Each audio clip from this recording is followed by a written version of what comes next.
Olá, o Educa Floripa está entrando no ar. No programa de hoje, nós vamos rever algumas matérias que apresentamos aqui no programa durante a semana.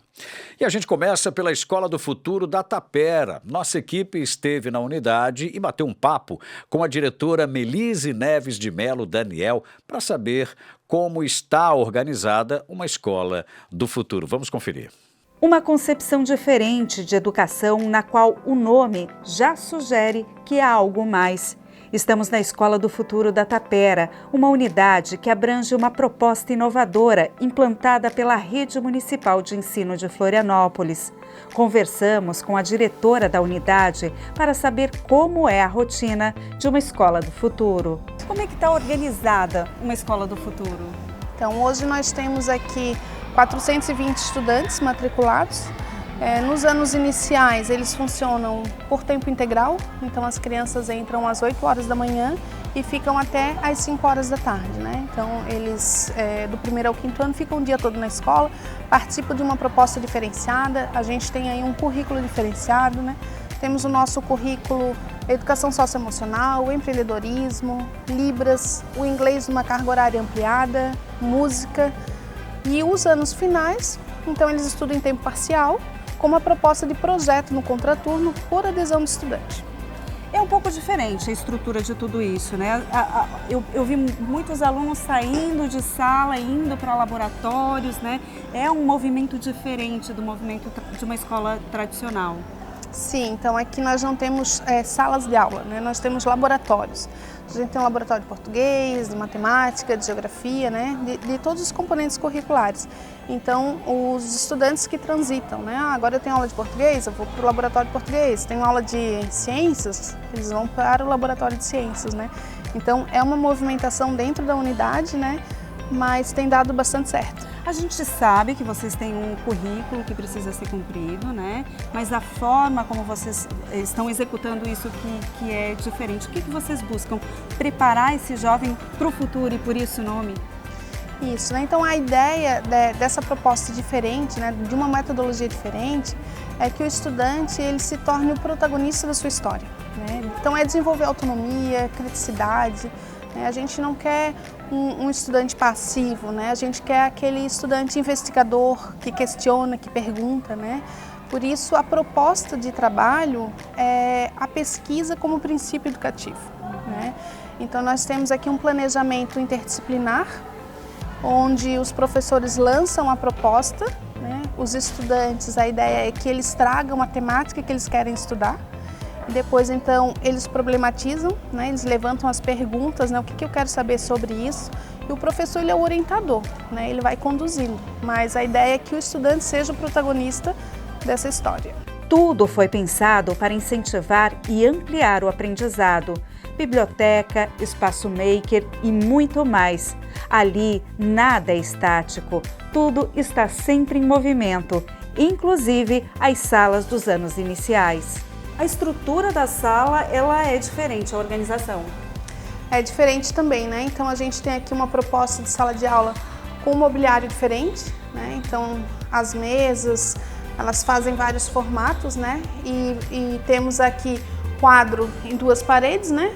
Nessa lateral, ali na frente, porque a ideia é que o professor ele possa ter uma proposta diferente dentro da sala de aula, que ele não seja sempre o centro, né? Como a gente estava acostumado, né? Uma carteira atrás da outra e olha para frente o professor. Então o professor ele pode circular na sala, né? Fazer aí uma proposta diferenciada.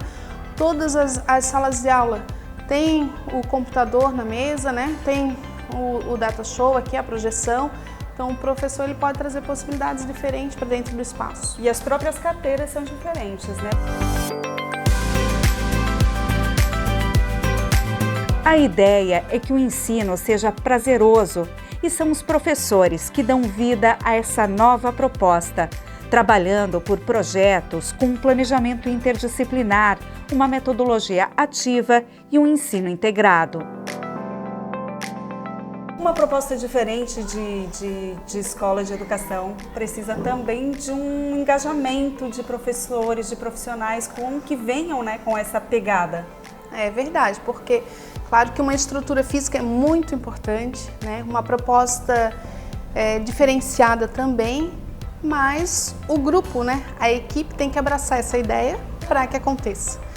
Então, a gente tem um grupo, um coletivo de professores aqui muito engajados, que vieram para cá já entendendo um pouquinho dessa proposta e que abraçaram e que estão fazendo acontecer, né? Um diferencial que é que todos os profissionais são 40 horas, então eles são exclusivos da unidade, né? E isso faz a diferença para que eles consigam, né, também aplicar essa proposta. Então, assim, eu, enquanto diretora, assim, eu sou muito grata ao grupo de professores que eu tenho, porque eles bancam a ideia, né, e fazem acontecer. E eu vi que vocês, hoje de manhã cedo, você estava mostrando, vocês têm até um calendário, né, onde dá para ver certinho onde a turma está, com que professor, para que laboratório ela vai. Então a gente trabalha aqui a gente usa muita tecnologia, né? Então a gente tem aí o nosso drive compartilhado da escola. Nesse drive a gente tem a nossa agenda, que contemplam todos os momentos que programados, né, que acontecem. E temos também aí a proposta da escola. É como se fosse um mapa conceitual, né? Ele está aberto a todos. Então todos os professores participam dessa construção coletiva e conseguem enxergar o que o colega está trabalhando também. Porque aí é possível se conversar, né? Isso, essa é a ideia, né, que a gente, do trabalho interdisciplinar, né? Então essa proposta aí do drive compartilhado, né, desse mapa conceitual aberto a todos, faz com que todos eles consigam construir juntos. E a Escola do Futuro da Tapera também foi cenário para o 4º encontro de secretários municipais de educação de capitais, que aconteceu aqui em Florianópolis. Intercâmbio de experiências e troca de informações na área da educação. O que foi útil ou funcionou em uma cidade pode ser replicado ou adaptado em outro local. Esse foi o tom de um encontro que reuniu em Florianópolis secretários de educação de diversas capitais. Os participantes conheceram programas, projetos e ações desenvolvidas na rede municipal de ensino. E os secretários de São Paulo, Recife, Porto Alegre e Curitiba vieram conhecer o que a gente está fazendo aqui. Visitamos 3 creches, fizemos a reunião aqui na Escola do Futuro da Tapera e foi um dia de muita troca. Eu acredito que eles aprenderam alguma coisa com a gente, mas nós também aprendemos muito com eles com essa troca de experiências. O objetivo dessa reunião com os secretários de capitais é justamente isso, é a troca, né, para que a gente possa cada vez mais qualificar e melhorar o nosso ensino de educação, a nossa educação no país. Nada se constrói sozinho, a troca de experiência sempre é muito positiva. Florianópolis é uma cidade aberta a conhecer novos trabalhos na área da educação. Nós temos desenvolvido muito nos últimos anos, o trabalho é muito bem feito pela equipe da educação. E isso tem chamado a atenção de outras cidades brasileiras, como é o caso das capitais que hoje estão nos visitando. A Escola do Futuro, as nossas creches, os nossos NEIM. Agora lançamos o NEIM do Futuro, que são novidades que fazem com que a formação dos nossos jovens se destaque em nível nacional. E essa é mais uma oportunidade de a gente compartilhar isso com outras cidades. Além das visitas às unidades, a equipe de Florianópolis apresentou o conceito de escolas e creches do futuro. Espaços voltados para uma educação ainda mais atual, que trabalham com multilinguagens, como inglês, libras, música, artes visuais e tecnologia. Que é uma oportunidade de nós trocarmos experiências, conhecermos as boas práticas, né, os bons projetos que estão sendo desenvolvidos. E realmente Florianópolis é uma referência, um trabalho super bonito, não só em projetos como este da Escola do Futuro, como nas creches, que fazem um trabalho muito diferenciado, mas esses encontros são muito importantes e tem sido, com certeza, uma oportunidade extraordinária. Algumas coisas que chamam a atenção, esse belo trabalho que é desenvolvido com relação às creches, à educação infantil. A gente percebe que aqui o município tem um olhar muito diferenciado do trabalho que é feito na educação infantil, não apenas por ter prédios muito bonitos, mas por trabalho pedagógico, o trabalho que é desenvolvido nas unidades. Outra coisa que chama muita atenção é esse olhar especial para a questão das competências digitais, para a área de tecnologia e inovação, com certeza uma marca da própria Florianópolis que está sendo trazida também para a educação, então com certeza é muito importante. E esse é um dos objetivos do encontro, né? A gente tem em alguns momentos a discussão de temáticas que são comum a todos, que nós elegemos como importantes ser discutidas em dado momento, mas também a partir do conhecimento, né, das boas experiências que nós temos na cidade que está tendo a reunião, a gente poder ter um momento para poder debater a importância dessa temática, ou seja, qual a importância da tecnologia e da inovação nas nossas escolas. Os secretários também conheceram o trabalho realizado no Bairro Educador. O programa atende principalmente estudantes no contraturno com diversas oficinas.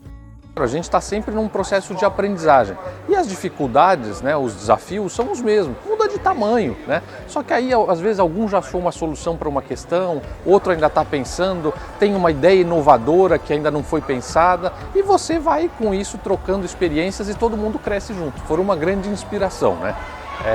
Eu vim com os meus colegas de Porto Alegre, de Curitiba, Recife, aprender e beber um pouco aqui do conhecimento de Florianópolis. Então, tanto o Bairro Educador, como a Escola do Futuro, o trabalho com as creches, com as escolas de educação infantil, nas escolas integrais, a gente sai daqui muito inspirado para levar para São Paulo boas ideias praticadas aqui em Florianópolis. O Bairro Educador foi uma ideia bastante inspiracional, né, para nós, algo que a gente não tem nessa formatação lá, assim como o trabalho com a educação inclusiva, o trabalho com os professores de Libras, né? Então tem muita coisa que eu fiquei animado.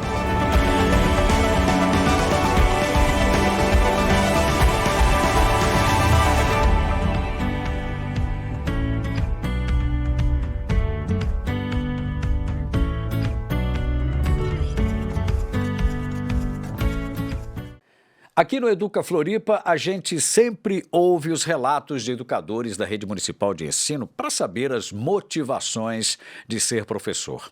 Um espaço onde a gente dá voz a profissionais que estão na linha de frente das escolas. Hoje, a gente conhece a Patrícia Oliveira Machado, que há 30 anos trabalha com educação.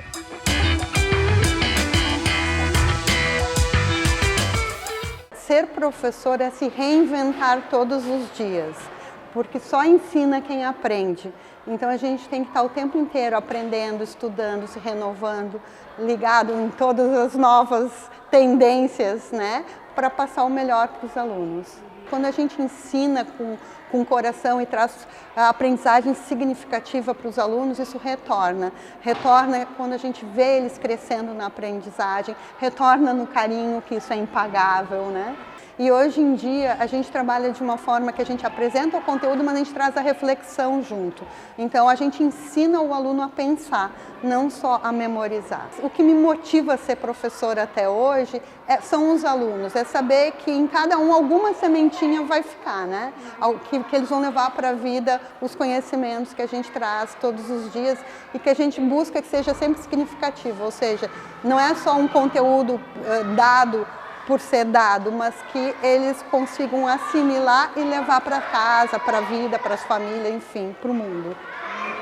Todo mundo sabe que a escola é direito de todos e a educação tem a obrigação de ser inclusiva. Aliás, uma das bases da educação inclusiva é criar condições para uma prática voltada às necessidades dos estudantes.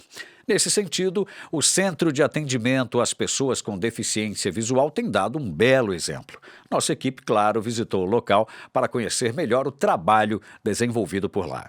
Ana, muita gente não conhece o trabalho desenvolvido aqui no centro. Qual é o papel de vocês? O que vocês fazem aqui? Então, aqui é o Centro de Atendimento às Pessoas com Deficiência Visual, que englobam as pessoas cegas e com baixa visão, onde a gente produz material em braille, em relevo, a gente utiliza diversos recursos de textura para as pessoas identificarem os conceitos trabalhados nos livros didáticos, nos livros de literatura.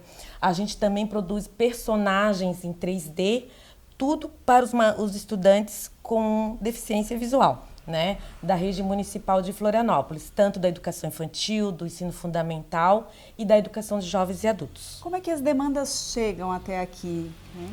Então, por mais que a gente tenhamos esse público definido, a gente produz um material conforme a necessidade de cada estudante, entendendo esse estudante conforme o nível de ensino, o processo de aprendizagem dessa criança. Então, a partir da necessidade específica, durante o ano, né, diariamente, mensalmente, a gente faz essa articulação com a unidade educativa. Então, na unidade educativa, nós temos os professores de atendimento educacional especializado, né, que atuam nas nossas salas multimeios, que nacionalmente são conhecidas como salas multifuncionais.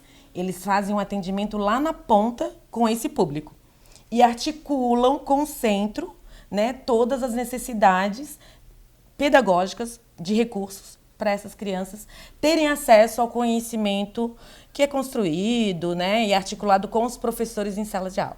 E aqui vocês têm uma equipe multidisciplinar, quem faz parte, né, do Ótimo. quadro de vocês? Então, aqui nós temos professores, né, todos são servidores municipais da rede, onde atuam um bom tempo, com experiência, formação. Então, nós temos os transcritores, quem produz o material, né, todo o material, e nós temos 2 revisores, que são cegos, e isso é muito importante, porque eles revisam todo o material necessário para esses estudantes. Então, passa tudo que é produzido pelas professoras com formação na área, em relação a braille, a relação a toda a produção de relevo, dos materiais, dos livros didáticos, passam por esses 2 profissionais. Então, a partir do momento que eles passam, né, e revisam esse material, eles colocam para as meninas, não, tá tudo ok, essa criança vai conseguir ter acesso ao conhecimento, né, que é o mesmo conhecimento compartilhado com as demais crianças da sala de aula dela. Então, eles fazem a revisão, muitas vezes tem conceitos como o sol, a lua, as montanhas, né, dentro de um livro didático. Esse material eles podem colocar, não, precisa de mais elementos para essa criança identificar que isso, por exemplo, é uma montanha.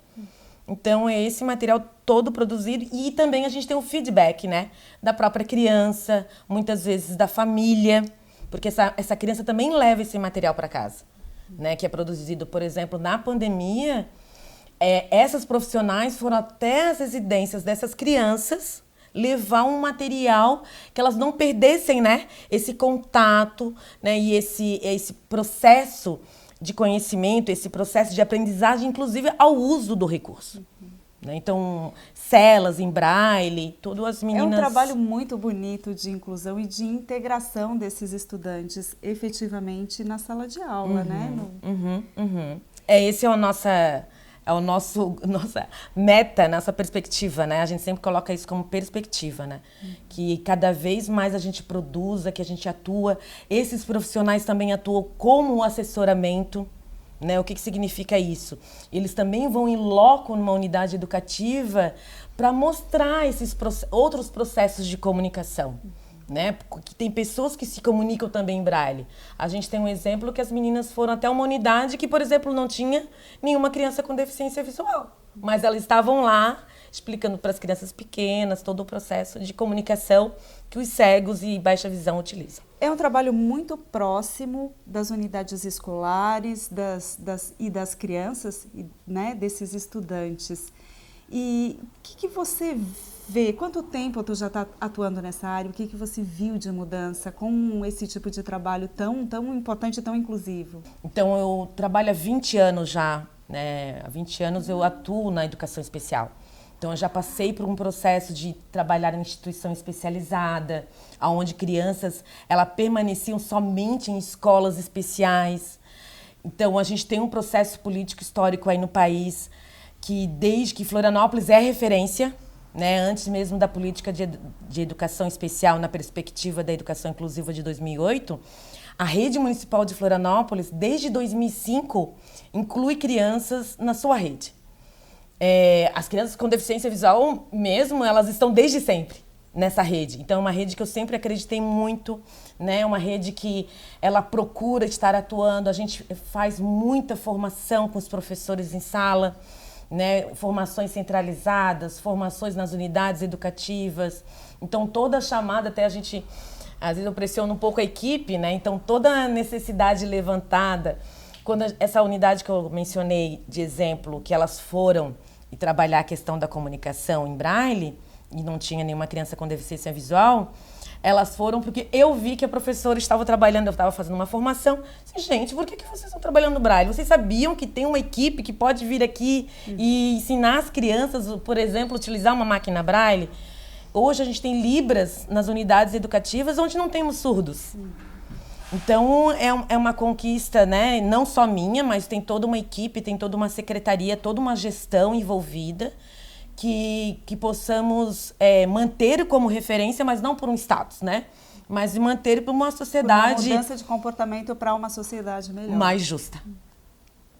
A gente tem falado muito sobre o novo perfil do professor e também dos estudantes.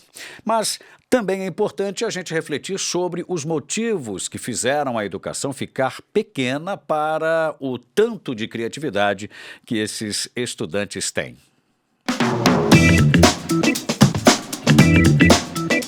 É o seguinte, o tempo só anda de ida. Manuel de Barros. Como é que é? O tempo só anda de ida. Um dia desse, eu escutei uma frase muito interessante, que dizia assim: a educação ficou pequena para o tanto de criatividade que os estudantes têm. Eu achei brilhante. E aí eu fui pesquisar um pouco, por que será que hoje em dia a educação ficou pequena para tanta criatividade do estudante? Eu já falei aqui nesse programa várias vezes que uma das razões é de que, no passado, a fonte de informação era o professor e o livro só o professor que tinha. Hoje em dia, a quantidade de informação que os nossos estudantes têm é infinitamente maior do que qualquer outro tempo da nossa história. Mas tem mais algumas coisas também, e que eu tenho falado não é de hoje, que é a escola desconectada com a vida. A vida que o estudante leva, a vida do entorno da escola. Aquilo que está sendo conversado com o estudante tem que estar dentro, tem que estar no contexto da sociedade que a gente está conversando, na sociedade que a gente está vivendo. Qual é a notícia de hoje? Qual é a informação de hoje no mundo, em Santa Catarina, no Brasil? Qual é o assunto hoje? Esse assunto da pauta de hoje, dos jornais, pode ser a pauta da minha aula de português, pode ser a pauta da minha aula de geografia, da minha aula de história. E se isso for verdade, a escola estará conectada com a vida. Logo, vai fazer mais sentido. Uma outra coisa, falta de conhecimento. Conhecimento tem a ver com as conexões. O professor e a escola têm que saber o que é cada coisa, saber do assunto em profundidade, porque um professor que não sabe do conhecimento, ou melhor, não sabe do assunto, como que ele vai transmitir, como que ele vai conversar para gerar conexões e conhecimento? Ele não vai conseguir. Então ele tem que saber a didática e saber o assunto. E saber o assunto junto com a didática, é a fonte do conhecimento. Um outro ponto, o desconhecimento do território no qual a escola está inserida. Estamos em Florianópolis, as pessoas estão me vendo no mundo inteiro, no Brasil inteiro, mas uma escola na cidade de Florianópolis, no bairro da Tapera, tem uma comunidade, tem uma realidade social. Uma escola no Monte Cristo tem uma outra realidade social, um outro contexto. Então a escola tem que estar conectada com o seu território, com o seu entorno, o entorno social. E o outro assunto que é fundante, justamente porque a educação ficou pequena para tamanha criatividade do estudante. Sabe qual é? É a falta de escuta dos nossos estudantes. O estudante é um agente ativo do processo de ensino-aprendizado. Ele não pode ficar só e somente escutando o professor. Ele tem que estar lá participando e o professor deixar o cidadão participar. O professor que adora fazer pergunta também é o mesmo professor que adora responder a pergunta que ele mesmo fez. Não pode. Quem tem que responder a pergunta é o estudante.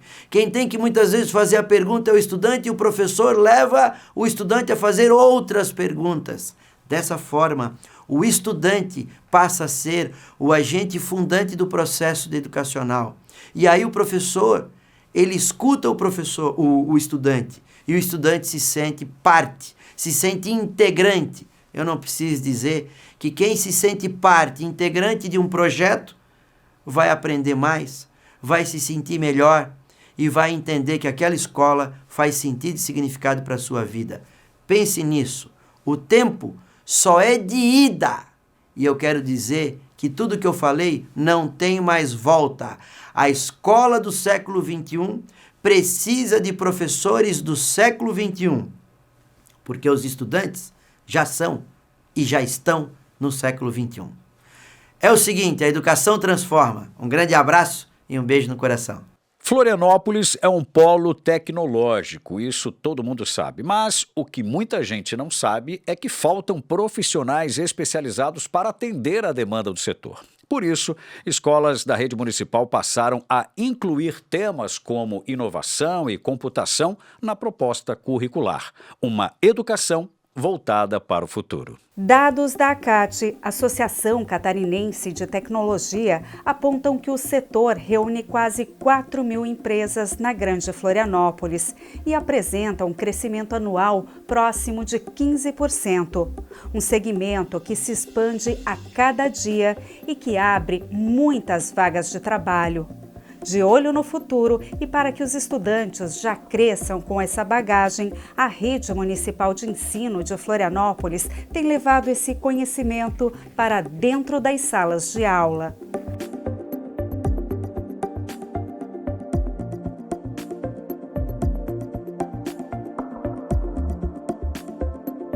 A gente sempre gosta de salientar que uma das prerrogativas da educação é preparar para o mundo do trabalho e não apenas para o mercado de trabalho.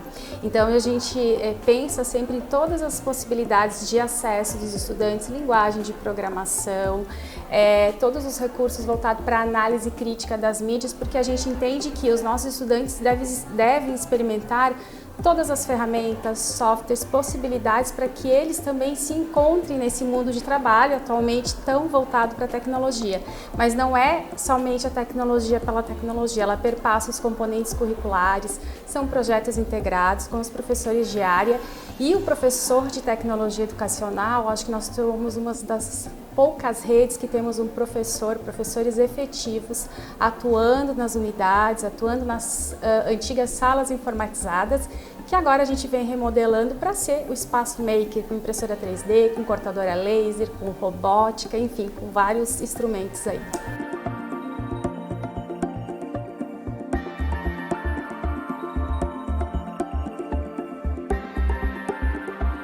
A tecnologia educacional perpassa por todas essas ações e no ensino fundamental a gente tem políticas públicas voltadas para a formação de professores, aquisição de equipamentos, temos o Departamento de Tecnologia Educacional que funciona aqui no nosso Centro de Educação Continuada e é aqui no Departamento de Tecnologia, no Espaço Maker, que a gente realiza todas as formações para os professores. Ensinamos a usar impressora 3D, em breve todas as unidades receberão uma impressora 3D, a Escola do Futuro da Tapera já tem, para que os alunos consigam realizar os seus projetos de prototipagem, enfim, a criatividade deles à solta.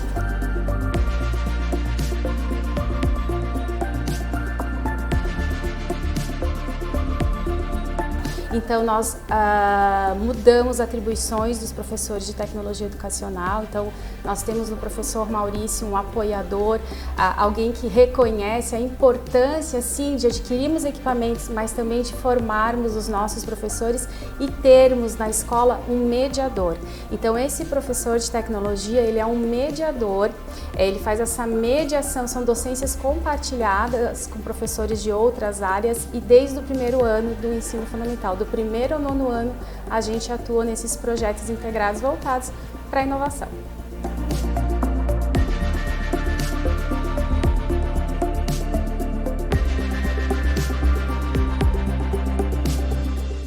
O Educa Floripa fica por aqui. Nos vemos no próximo programa. Até lá!